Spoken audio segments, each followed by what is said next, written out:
Hello students. स्वागत है आपका आज की इस वीडियो में। आज हम फिर व्याकरण में जिस टॉपिक की बात कर रहे थे, हमारा टॉपिक चल रहा था सर्वनाम। और पिछली वीडियो में हमने सर्वनाम, उसकी परिभाषा, उसका अर्थ और उसके भेदों के बारे में बात की थी। आज जैसा कि हम पीछे सर्वनाम के भेद पढ़ रहे थे, जिसमें हमने सर्वनाम के भेदों में पहला भेद सर्वनाम का पुरुषवाचक सर्वनाम पढ़ लिया, जिसमें हमने पुरुषवाचक सर्वनाम किसे कहते हैं और पुरुषवाचक सर्वनाम के जो भेद थे तीन, उत्तम पुरुष, मध्यम पुरुष और अन्य पुरुष, वो भी जान लिया। अब आज की हम इस वीडियो में बात करेंगे सर्वनाम के दूसरे भेद यानी निश्चयवाचक सर्वनाम के बारे में। आज की इस वीडियो में हम जानेंगे निश्चयवाचक सर्वनाम क्या है और उसको समझेंगे। तो आइए शुरू कर दें। निश्चयवाचक सर्वनाम, ये सर्वनाम का दूसरा भेद है, निश्चयवाचक सर्वनाम। निश्चयवाचक सर्वनाम को हम परिभाषित कर सकते हैं कि जिन सर्वनाम शब्दों से किसी निश्चित वस्तु या व्यक्ति का बोध हो या कह सकते हैं हम ज्ञान हो, वे निश्चयवाचक सर्वनाम कहलाते हैं। अर्थात दूसरे शब्दों में हम इस तरह से भी कह सकते हैं कि जिन सर्वनाम शब्दों से किसी निकट या दूर की निश्चित वस्तु, प्राणी या स्थान का बोध हो या पता चले हमें, तो हम उसे निश्चयवाचक सर्वनाम कहते हैं। फिर से इसको समझें एक बार कि जिन सर्वनाम शब्दों से, या हम कह सकते हैं अर्थात सरल शब्दों में ऐसा कह सकते हैं कि ऐसे सर्वनाम शब्द जो किसी निश्चित वस्तु, निश्चित व्यक्ति, निश्चित स्थान की ओर संकेत करते हैं या उसका ज्ञान कराते हैं, तो वह निश्चयवाचक सर्वनाम कहलाते हैं। या दूसरे शब्दों में हम ऐसे भी इसको समझ सकते हैं कि यदि कोई निकट की किसी निकट की कोई वस्तु है या कोई प्राणी है निकट का, या कोई निकट का कोई स्थान है, तो हम उसके लिए जिन सर्वनाम शब्दों का प्रयोग करते हैं वो सब निश्चयवाचक सर्वनाम कहलाते हैं। तो इस तरह से देखिए, कुछ उदाहरणों के माध्यम से इसको और समझते हैं। जैसे देखिए, यहाँ मैंने लिखा है ये मेरा स्कूल है, ये मेरा स्कूल है। अब इसमें यह जो है, ये सर्वनाम जो है, ये क्या है? ये इशारा कर रहा है कि एक जो स्कूल है वो मेरा है, यानी निश्चित है। ये निश्चित है, इसमें कोई कन्फ्यूजन नहीं है। ये निश्चित है, ये निश्चितता की ओर संकेत कर रहा है कि ये स्कूल मेरा है।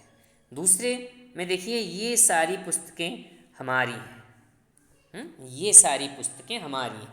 तो यहाँ पर ये भी वर्ड, ये जो ये सर्वनाम आया है, इसमें ये भी निश्चित इशारा कर रहा है पुस्तकों की ओर कि ये सब हमारी हैं, और साथ में ये पास की भी है। दूसरा, एक तीसरा उदाहरण देखिए, इन सब पुस्तकों को आप ले लीजिए। तो इन सब पुस्तकों को आप ले लीजिए, तो ये निश्चित है, जो भी पुस्तकें हैं वो निश्चित है कि इन पुस्तकों को आप ले लीजिएगा। तो इस तरह से ये बिल्कुल निश्चित, इसमें कोई संशय नहीं है, इसलिए ये निश्चित पुस्तकों के बारे में, निश्चित स्कूल के बारे में कहा गया। तो इससे ये निश्चयवाचक सर्वनाम का उदाहरण हमारे सामने है। इसी प्रकार से उसे यही आम चाहिए था, उसे यही आम चाहिए था। अब इसमें देखिए, यही जो आया है, ये यही आम चाहिए था, तो जो आम है उसको निश्चित कर रहा है कि यही आम, ये आम की ओर इशारा कर रहा है कि यही आम चाहिए था। तो इससे हमें पता चल रहा है कि एक कोई भी आम है या चाहे कोई वस्तु हो वो निश्चितता की वो बता रहा है, उसको निश्चित किया जा रहा है, निश्चय पूर्वक ये कहा जा रहा है कि ये मुझे यही चाहिए। इसी प्रकार से देखिए, इसे किसने बुलाया था, इसे, अब इसमें इसे किसने बुलाया था, तो इसे ये जो इसे सर्वनाम आया है, इसमें इसे किसने बुलाया था, तो ये जो भी है कोई व्यक्ति हो सकता है जिसको बुलाया गया है। अब लेकिन ये निश्चित कहा जा रहा है कि वे इसे किसने बुलाया था। अब इसमें बहुत सारे व्यक्ति नहीं हैं जिनसे हम कन्फ्यूजन हमें पैदा हो, संशय पैदा हो, अनिश्चितता पैदा हो वहाँ, तो ऐसा नहीं है, ये निश्चित कहा जा रहा है कि इसे किसने बुलाया था, तो किसी एक के लिए निश्चित तौर पर कहा जा रहा है कि इसे किसने बुलाया था।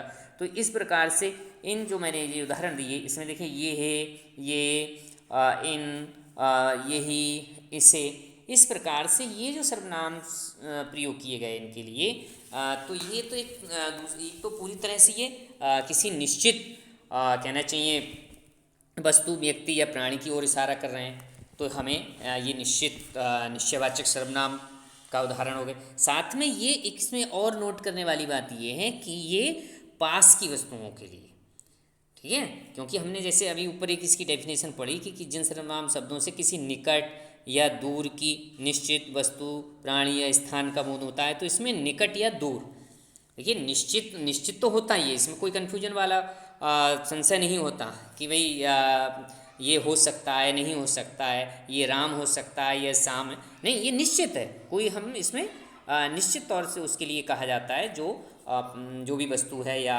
जो प्राणी है उसको निश्चित तौर पर उसी के लिए इसमें सर्वनाम शब्द का प्रयोग किया जाता है। दूसरा इसमें देखिए ये पास की वस्तुओं के लिए ये जो आपके उदाहरण दिए गए इसमें जो सर्वनाम शब्द प्रयोग किए गए वो सब निकट की वस्तुओं और प्राणियों के लिए प्रयोग किए गए। तो इसमें आप चाहे तो इन्हें नोट कर सकते हैं कि इसमें ये, इन्हें, इसे आदि ये भी जो शब्द होते हैं ये निकट की वस्तु हुई, चाहे कोई प्राणी हुआ, चाहे कोई स्थान हुआ, उनके लिए प्रयोग किए जाते हैं सर्वनाम शब्द। तो ये निश्चयवाचक सर्वनाम के उदाहरण हैं। दूसरा आप देखिए दूर की वस्तुओं के लिए, अब मैंने यहाँ कुछ उदाहरण नहीं, वह बहुत भयानक जगह है। अब देखिए जगह तो निश्चित है क्योंकि वह बहुत भयानक जगह, तो किसी कहना चाहिए एक जो जगह है उसके लिए निश्चित तौर पर कहा जा रहा है कि वह बहुत भयानक जगह है, लेकिन इसमें ये जो वह शब्द है ये इशारा कर रहा है कि वह दूर है हमसे, अर्थात वह हमसे दूर है और निश्चित जगह की ओर इशारा किया जा रहा है कि वह बहुत भयानक जगह है। तो इस प्रकार से इसमें ये वह आपका ये निश्चय पूर्वक किस जो जगह के लिए बताया जा रहा है, तो इसलिए ये निश्चयवाचक सर्वनाम का प्रयोग किया गया है यहाँ। दूसरे में इसी प्रकार से वे घूमने जा चुके थे। अब देखिए वे घूमने जा चुके थे, अब जो भी घूमने जा चुके हैं निश्चित जिनके लिए कहा जा रहा है वो निश्चित तौर पे जो जा चुके हैं वो उन्हें जानने वाले हैं, उन्हें पहचानने वाले हैं, या हम कह सकते हैं जो भी गए हैं वो निश्चित हैं कि उन्हें पहचाना गया है, या उन्हें कह सकते हैं हम उनका पहचान निश्चित है, इसलिए उनके लिए कहा गया है कि वे घूमने जा चुके हैं। अब लेकिन वे है इसमें ये दूसरा ये है कि ये जो बे सर्वनाम शब्द है ये दूर के लिए प्रयोग किया गया है।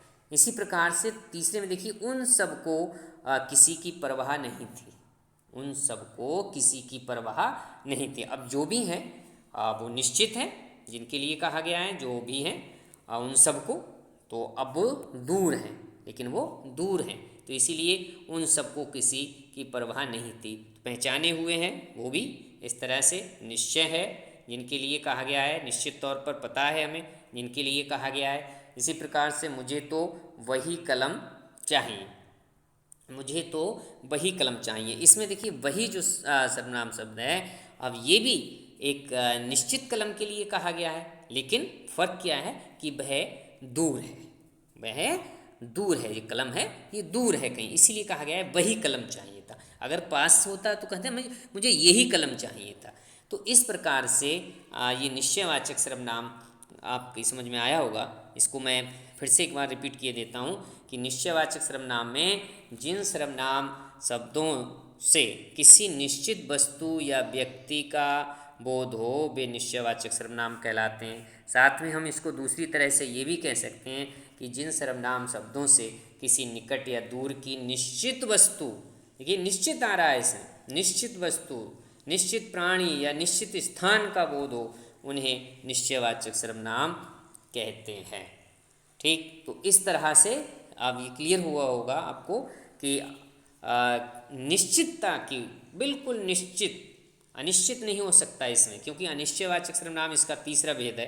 तो इसलिए ये निश्चयवाचक सर्वनाम है कि हमें हम इसको कह सकते हैं कि जो भी वस्तु है, जो भी प्राणी है, जो भी स्थान है और वो निश्चित है, उसके लिए हम जिन सर्वनाम शब्दों का प्रयोग करेंगे वह निश्चयवाचक सर्वनाम कहलाएंगे। हाँ, लेकिन इसमें ये ज़रूर है कि इसमें कुछ ऐसे सर्वनाम शब्द हैं जो दूर के लिए प्रयोग किए जाते हैं और कुछ ऐसे हैं जिन्हें पास के लिए प्रयोग किए जाते हैं। यानी कि कोई भी वस्तु, प्राणी या स्थान हमारे यदि पास में है तो उसके लिए हम दूसरे सर्वनाम शब्दों का प्रयोग करेंगे, और यदि कुछ स्थान या प्राणी या वस्तु हमसे दूर है तो उनके लिए हम दूसरे निश्चयवाचक सर्वनाम शब्दों का प्रयोग करेंगे।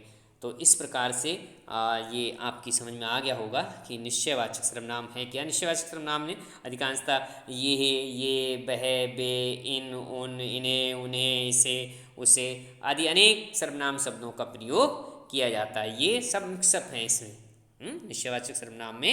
एक बार पुनः कौन कौन से निश्चयवाचक, अब देखिए मैंने यहाँ ये नहीं इसमें बता रहा हूँ मैं आपको कि इसमें दूर के लिए, पास के लिए। मैं कह रहा हूँ निश्चयवाचक सर्वनाम में ये, वह, बे, इन, उन, इन्हें, उन्हें, इसे, उसे आदि निश्चयवाचक सर्वनाम शब्दों का प्रयोग किया जाता है। अब निकट की वस्तुओं के लिए ये, इन्हें, इसे आदि, और दूर के लिए, दूर की वस्तु या प्राणी के लिए बे, उन्हें, उन, उसे आदि शब्दों का प्रयोग किया जाता है। तो इस प्रकार से आज हमने इस वीडियो में बात की सर्वनाम के दूसरे भेद यानी निश्चयवाचक सर्वनाम के बारे में।